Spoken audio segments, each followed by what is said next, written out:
നാളെ വിജയദശമി ആണല്ലോ, അപ്പോൾ ബുക്കൊക്കെ എടുക്കണ്ടേ.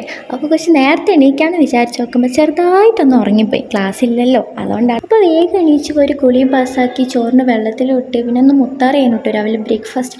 അതും കഴിഞ്ഞ് ബുക്ക് എടുക്കണ്ടേ. അപ്പോൾ താഴെ പോയി പ്രാർത്ഥിച്ച് തന്നന്തിയൊക്കെ കത്തിച്ച് ബുക്കൊക്കെ എടുത്ത് വന്ന് അപ്പോൾ അവിടെ മുരിങ്ങേൻ്റെ ഇല ഉണ്ടായിരുന്നു ആദ്യം പറഞ്ഞിട്ടുണ്ടായിരുന്നു. പക്ഷേ എനിക്ക് താഴേക്ക് ഇറങ്ങാൻ മടിച്ചതിനെ കൊണ്ട് ഞാനത് എടുക്കാൻ പോയില്ല. അപ്പോൾ പിന്നെ ഒന്നും നോക്കിയില്ല, അത് പോയി പറിച്ച് അപ്പോൾ ഉപ്പേരി വെക്കാമെന്നുള്ള തീരുമാനത്തിലാണ് പോയത്.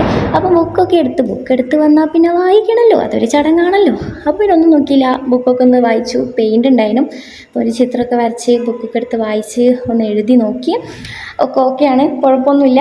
അങ്ങനെ അടുത്ത വേഗം ഫുഡിൻ്റെ പണി നോക്കിയിട്ടു. ഫുഡിൻ്റെ പണി നോക്കിയപ്പം തക്കാളി നല്ല ചീഞ്ഞെടുക്കുന്നുണ്ടായിരുന്നു. അപ്പോൾ അതൊന്ന് വേർതിരിച്ച് കഴുകി വന്ന് ഉപ്പേരി വെക്കാനുള്ള മുരിങ്ങേൻ്റെ ഇല നന്നാക്കി. പിന്നെ മുത്താറി നേരത്തെ കുറച്ച് വേവാൻ ബാക്കിയുണ്ടായിരുന്നു, അപ്പോൾ ഒന്നുകൂടി വേവിച്ച് അതും കുടിച്ച് അങ്ങനെ ഉള്ളിവാട്ടിയായിട്ടൊന്ന് ചോറും ഉള്ളിവാട്ടി ഉപ്പേരിയും കൂടെ ഉണ്ടാക്കാൻ വിചാരിച്ച്. അപ്പോൾ ഉള്ളിവാട്ടീൻ്റെ പരിപാടിയിലൊക്കെയാണ്.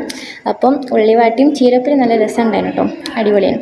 അങ്ങനെ ചോറൊക്കെ തിന്ന് ഉറങ്ങാൻ നോക്കി, പക്ഷെ ഉറക്കാൻ വന്നില്ല. അപ്പം ആദ്യം നാളെ മൈക്രോ ടീച്ചിങ്ങിൻ്റെ പ്രാക്ടീസ് ചെയ്യണം. അപ്പോൾ അത് കുറച്ച് സാരിയൊക്കെ കൊടുത്ത് കുറച്ച് അങ്ങോട്ടും ഇങ്ങോട്ടും വായിച്ചു നടന്നു. അപ്പോൾ അത്രേ ഉള്ളൂ, ബൈ.